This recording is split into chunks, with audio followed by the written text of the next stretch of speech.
Obviously, any win feels good, but I gotta think tonight maybe a little extra. Yeah, it feels really good, man. It's just, you forget what it feels like to win. Like, I remember what a loss in like '06 felt like as an amateur. But you do forget what it feels like to win. And just, I think I put a lot of pressure on myself. I don't know, man. It's been a crazy goddamn year.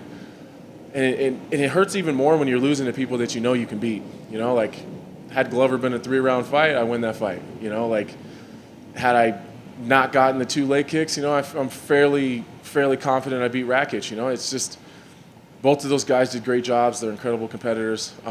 Sometimes the shoe just drops like that sometimes, but it's just the break-in and COVID and the losses and then get my teeth knocked out. It's just a mess, man. So it just feels really good to just be back where I belong.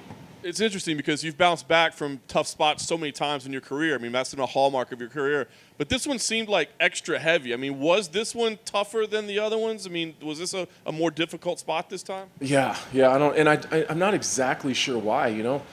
This one was heavy though. This one was heavy, and I don't know if it's the stakes are higher. I don't know if it's it's in the spotlight. Like when I was back on the regional scene when when I met you, no one gave a shit.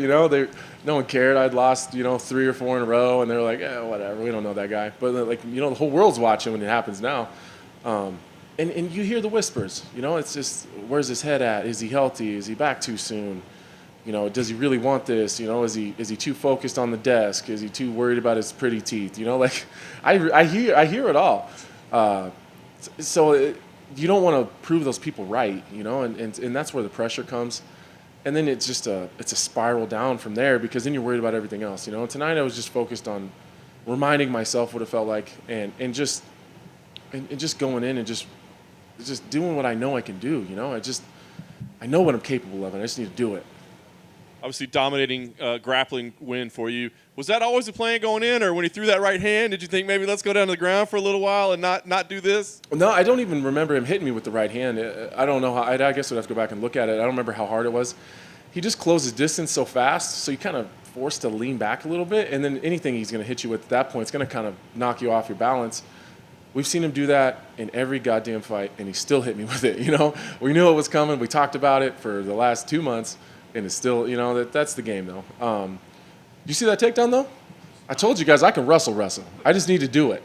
I've been working really hard with Mark and Cody Brundage on my wrestling. Cody Brundage is a phenomenal wrestler. He's going to be up here someday.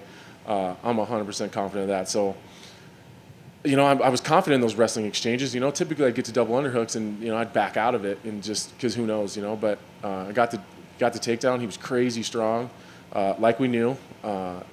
And I was chasing bonuses, so I was trying to get that twister. Didn't work out. He had wrist control, and then he scrambled to the top like we knew he was going to. Like he's a great grappler. He's a great wrestler. But I'm just better, and I knew that. So I actually grabbed the wrist to go to switch hands, and I was going to stand up with it, but he kind of let me control it and isolate it away from his body. So, if you're going to just give it to me, I'll take it. It was a great performance, and you talked a lot in the lead up to this that the focus was cutting back on all the extraneous stuff, right? I mean, do you feel like that's got to be a hallmark moving forward? Like you've just got to not do that, or do you still want to capitalize on all those, broadcasting opportunities, radio show opportunities, things like that? No, I'm absolutely going to keep doing that stuff. Like I have 2 scheduled and coming up already. I think just during camp, I'm just going to, like DC doesn't do any, analyst gigs or working the desk or working the color stuff when he's in training camp. Paul does. I don't think Paul does any either. I thought maybe I thought I could just handle it. I don't know. But you don't know what you don't know. Like I'd never done it before, so it was, I tried it, didn't work out, and so we're gonna keep doing the analyst gigs. I'm gonna keep my radio show. I'm gonna keep pushing this podcast thing, and then when we get a fight, we're going to back out and we're just going to be fighting. A guy told me one time, you got to keep the main thing. So if I'm doing all this other stuff while I'm fighting's the main thing. That's what got me here. That's what got me the analyst gig and the radio show. The main thing has to be fighting. So when I have a fight coming up, we just got to keep it the main focus. Fair enough. Then last thing for me, what does make sense for you next? I mean, you kind of said, I'm not necessarily worried about where the title picture is and all that good stuff, but are there names that make sense, or is it more about like a date on the calendar that makes sense? What's the right next move for you? Kind of open. I'm not gonna. I know what my last year looked like. I'm not gonna get one win over an unranked guy.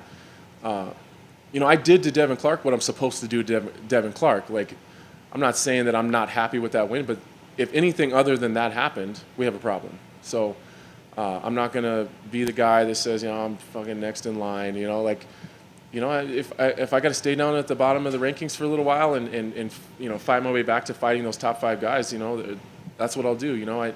I think I've seen something that Paul Craig had brought my name up or something. Like, it's a fun matchup. That'd be a fun grappling matchup with Paul Craig. I love his style. I could listen to his interviews forever. He seems like a cool dude. So as far as the timeline, as long as I have enough time to get ready, I'm good. Thanks, man. Hey Anthony, how you doing, mate? What's up, dude? How you doing? Congrats on the quick and effective win. I know you're a big family man, and they say that behind every great man is a greater woman. So bearing that in mind, I am curious to know the role that your wife has played during some of these harder times in your fighting life and career. Man, she holds the house up. Like, fighters are kind of sissies when it comes to losing. Like, we're not very good at it, and we just kind of fall apart. So she's the rock, man. Like, I do my training camps in Denver, but I live in Omaha. So anytime you guys see me in Denver training, it means I'm not home and she's doing it by herself. This entire week that I'm here, she's at home by herself with 3 kids. She's been the rock from the beginning. That's before any of you guys knew who I was. When I was a nobody on the regional scene, drinking beers with John Morgan in an airport, in like 08 or something, and she believed in me then when nobody did. She barely even knew what fighting was. She was like, "Is that what you want to do? Like, that's your dream? All right, I'm with you." And that was it. Like, it's been like that for over a decade now. So she's an instrumental part of my success. That's awesome. Thank you very much, man. Mm-hmm. Lionheart, just one question. What was Devin Clark's corner screaming at you after the victory? They were screaming. No, he was upset. He was disappointed.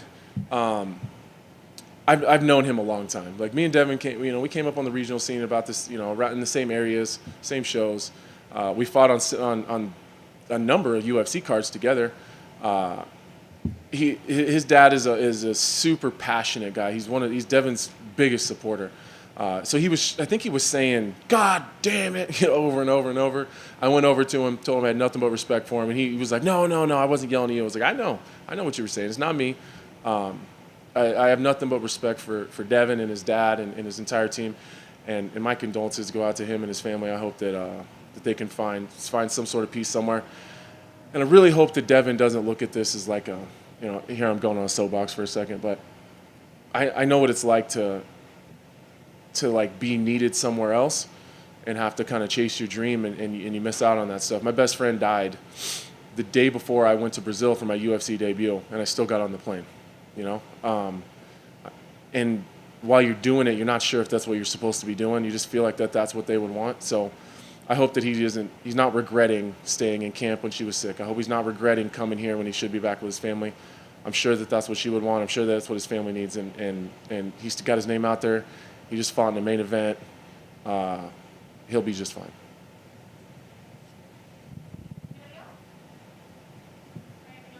Thanks, guys.